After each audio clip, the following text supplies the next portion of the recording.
Hello engineers, இன்னைக்கு நம்ம tuple அப்படிங்கிற டேட்டா டைப்பை பற்றி தெரிஞ்சுக்க போகிறோம். இந்த டியூப்புள் டேட்டா டைப்பை வந்து நம்ம டேட்டா டைப்ஸ் வீடியோவில் பார்க்கல. அதுக்கான ரீசன் என்னன்னா, நீங்கள் முதல்ல லிஸ்ட்டு பற்றி தெரிஞ்சுக்கணும் அப்படிங்கிறத நான் விருப்பப்பட்டேன். அப்போ தான் இந்த டியூப்புள் அண்டர்ஸ்டாண்ட் பண்ணிக்கிறதுக்கு உங்களுக்கு ஈஸியாக இருக்கும். இப்போது லிஸ்ட்டு பார்த்தீங்கன்னா நம்ம பொதுவாகவே வந்து ஸ்கொயர் ப்ராக்கெட்டை போட்டு உள்ளே வந்துட்டு நம்மளோட ஐட்டம்ஸை ஆட் பண்ணிக்கிட்டே போவோம். இதில் வந்து பார்த்தீங்கன்னா 0th பொசிஷனில் வந்துட்டு லிஸ்ட்டு 0 இருக்குது, ஃபஸ்ட்டு பொசிஷனில் லிஸ்ட்டு 1 இருக்குது. ஸோ நம்ம இந்த ஸ்ட்ரிங்கெல்லாம் வந்துட்டு நம்ம கொடுத்துருக்கோம் கெமா செப்பரேட்டடாக. ஸோ இது ஒரு ஸ்ட்ரிங்கு, இது ஒரு ஸ்ட்ரிங்கு, இது ஒரு ஸ்ட்ரிங்கு, அதாவது இது ஒரு எலிமெண்ட், இது ஒரு எலிமெண்ட், இது ஒரு ஐட்டம், இது ஒரு ஐட்டம், இது ஒரு ஐட்டம், இது ஒரு ஐட்டம். ஸோ மொத்தம் 5 ஐட்டம் கொடுத்துருக்கோம். அதை கெமா செப்பரேட்டடாக கொடுத்துருக்கோம். அதை வந்து எல்எஸ் அப்படிங்கிற வேரியபிளுக்கு அசைனும் பண்ணியிருக்கோம். இப்போ பார்த்தீங்கன்னா எல்எஸ் வேரியபிள் லிஸ்ட்டு டேட்டா டைப்பில் இருக்குது, அதுக்குள்ளே இருக்கிற டேட்டா வந்து ஸ்ட்ரிங் டைப்பில் இருக்குது. ஸோ இது வந்து நம்ம இப்படி தான் லிஸ்ட்டை வந்து கிரியேட் பண்ணுவோம். இதே மாதிரி தான் நம்ம டியூப்புளையும் கிரியேட் பண்ணுவோம்.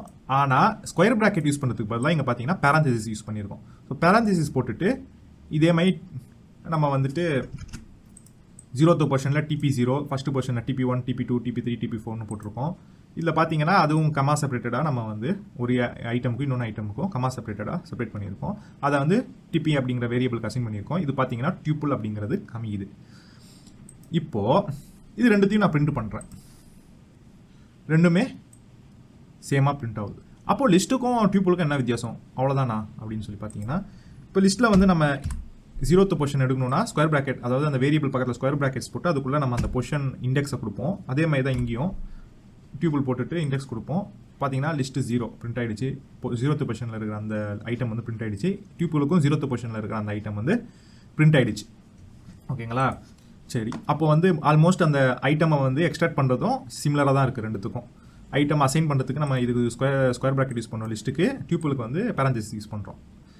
இப்போது அடுத்து என்ன டிஃப்ரென்ஸ், அப்போ ஏன் தனியாக டியூப்புள்னு வச்சுருக்காங்க? ரெண்டு லிஸ்ட்டு தான் ஏற்கனவே இருக்கே, அப்போ ஏன் டியூப்புள் அப்படிங்கிற டேட்டா டைப் இருக்குது அப்படிங்கிற கேள்வி உங்களுக்கு வந்திருக்கும். அதை தான் இப்போ நம்ம தெரிஞ்சுக்க போகிறோம். இப்போ இதில் பார்த்தீங்கன்னா, இப்போ இந்த லிஸ்ட்டில் வந்து மொத்தம் எத்தனை எலிமெண்ட் இருக்குது? 1 2 3 4 5 5 எலிமெண்ட் இருக்குது இல்லையா? இப்போ நான் 6ஆவதாக ஒரு எலிமெண்ட் ஆட் பண்ணணுன்னா என்ன பண்ணுறது? லிஸ்ட்டில் டாட் போட்டு அப்பெண்ட் அப்படிங்கிறது நம்ம மெத்தடை பார்த்துருப்போம். போட்டுட்டு லிஸ்ட்டு போட்டுட்டேன் 5. இப்போ அப்பெண்ட் பண்ணியாச்சு. இப்போ நம்ம பிரிண்ட்டுக்குள்ளே அப்பெண்ட் பண்ணோன்னா நம்மளுக்கு எரர் வரும். நம்ம வெளியே பண்ணிவிட்டு எல்எஸை பிரிண்ட் பண்ணிடுவோம். ஓகேங்களா? அப்பெண்ட் பண்ணணும். அப்பெண்ட் பண்ணிவிட்டு அதை பிரிண்ட் பண்ணுறோம். இப்போ பார்த்தீங்கன்னா நம்மளுக்கு நம்ம ஆட் பண்ண அந்த எலிமெண்ட் வந்துட்டு லிஸ்ட்டில் சேர்ந்துருச்சு. இங்கே பார்த்தீங்கன்னா தெரியும். இப்போ இதே மாதிரி டியூப்புளுக்கும் சிமிலரா அப்படின்னு சொல்லி பார்ப்போம். டாட்டு அப்பெண்ட் அப்படிங்கிறது கமாண்ட் மெத்தடே கிடையாது. டியூப்புளுக்கு அப்பெண்ட் அப்படிங்கிற மெத்தடே கிடையாது. அப்போ டியூப்புளை வந்து நம்மளால் எக்ஸ்பேண்டே பண்ண முடியாதா அப்படின்னு ஒரு கேள்வி உங்களுக்கு வரும். ஆமாம், எக்ஸ்பேண்ட் பண்ண முடியாது. டியூப்புள் வந்து நம்ம எவ்வளோ எலிமெண்ட் கொடுத்து கிரியேட் பண்ணுறோமோ, எவ்வளோ ஐட்டம்ஸ் கொடுத்து கிரியேட் பண்ணுறோமோ அதே லென்த்தில் தான் throughout the program tuple maintain ஆகும். ஸோ டியூப்புளை வந்து நம்மளால் வேரி பண்ண முடியாது. அதோட லென்த்தை நம்மளால் வேரி பண்ண முடியாது. அதில் ஐட்டம்ஸை ஆட் பண்ண முடியாது, ரிமூவும் பண்ண முடியாது. ஸோ அதையும் நம்ம பார்த்துருவோம். இதில் பார்த்தீங்கன்னா நம்ம இதுலேருந்து ஐட்டம்ஸ் எடுக்கிறதுக்கு பாப் யூஸ் பண்ணுவோம். கரெக்டாக? ஸோ பாப்னா லாஸ்ட்டு ஐட்டமை எடுத்துரும். இப்போ நம்ம இந்த அப்பண்டை தூக்கிடுவோம்.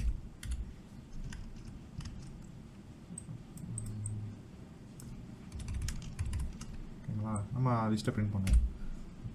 பாப் என்ன பண்ணோம்? லாஸ்ட் ஐட்டமை தூக்கிடுச்சு பாருங்கள். அதேமாதிரி இதுக்கு பாப் இருக்கான்னு பார்ப்போம். கிடையாது. ஸோ நம்மளால் இதில் வந்து இதில் இது டியூப்புலேருந்து ஒரு ஐட்டமையும் எடுக்கவும் முடியாது, ஐட்டமை எடுக்கவும் முடியாது. ஸோ சேர்க்கவும் முடியாது, எடுக்கவும் முடியாது. அப்போது இது வந்து ஃபிக்ஸ்டு லென்த். கரெக்டாக? டியூப்புள் வந்துட்டு ஃபிக்ஸ்டு நம்பர் ஆஃப் ஐட்டம்ஸ் தான் இருக்கும். அதாவது நம்ம இனிஷியலாக எவ்வளோ ஐட்டம்ஸ் கொடுத்து டியூப்பில் க்ரியேட் பண்ணுறோமோ அவ்வளோ ஐட்டம் தான் அது மெயின்டைன் ஆகும் த்ரூ அவுட் த ப்ரோக்ராம். இப்போ இந்த டியூப்பில் வந்துட்டு ஆடும் பண்ண முடியாது, ரிமூவும் பண்ண முடியாது. அப்போ இது எதுக்கு தான் யூஸ் ஆகும் அப்படின்னு சொல்லி பார்த்தீங்கன்னா, உங்களுக்கு எங்கேயாவது ஒன்ஸு ஒரு வேரியபிளுக்கு வந்து ஒன்ஸு ஒரு வேல்யூ கொடுத்துட்டு அந்த வேல்யூ மாறவே கூடாது. ஃபார் எக்ஸாம்பிள் இப்போது பார்த்தீங்கன்னா நம்ம கோஆர்டினேட்ஸ் இருக்குது இல்லையா? ஸோ 3D கேட் கோஆர்டினேட்ஸ் இருக்குது. ஸோ அந்த மாதிரி கோஆர்டினேட்ஸு இந்த மாதிரி நம்ம கொடுக்க போது இந்த டியூப்புள்ஸை யூஸ் பண்ணிக்கலாம். இப்போ இந்த டியூப்புள்ஸ்க்கு பேரந்தசிஸ் யூஸ் பண்ணாமலையும் டியூப்புள்ஸை யூஸ் பண்ணிக்கலாம். ஃபார் எக்ஸாம்பிள் எக்ஸ் கம்மா ஒய்னு போட்டுட்டு இந்த பக்கம் பார்த்தீங்கன்னா 10, 20 அப்படின்னு சொல்லி போட்டிங்கன்னா இதுவும் ஒரு டியூப்புள் தான். இப்போது இது பார்த்தீங்கன்னா எக்ஸு வந்து இது வந்து பார்த்தீங்கன்னா பேரந்தசிஸ் போட்டே இப்படி பண்ணுறேன். இப்போ பார்த்தீங்கன்னா எக்ஸுக்கு வந்து 10 வந்து அசைன் ஆகிடும், ஒய்க்கு வந்து 20 அசைன் ஆகிடும். இப்போ நான் பிரிண்ட் பண்ணுறேன் பாருங்கள். பார்த்தீங்கன்னா தெரியுதா? 10 20. ஸோ எக்ஸுக்கு வந்து 10 அசைன் ஆகிருக்கு, ஒய்க்கு 20 அசைன் ஆகிருக்கு. இதை நீங்கள் பேரந்தசிஸ் போடாமல் கூட நீங்கள் டியூப்பில் வந்துட்டு இந்த மாதிரி அசைன் பண்ணிக்கலாம். சேம் தான் வரும்.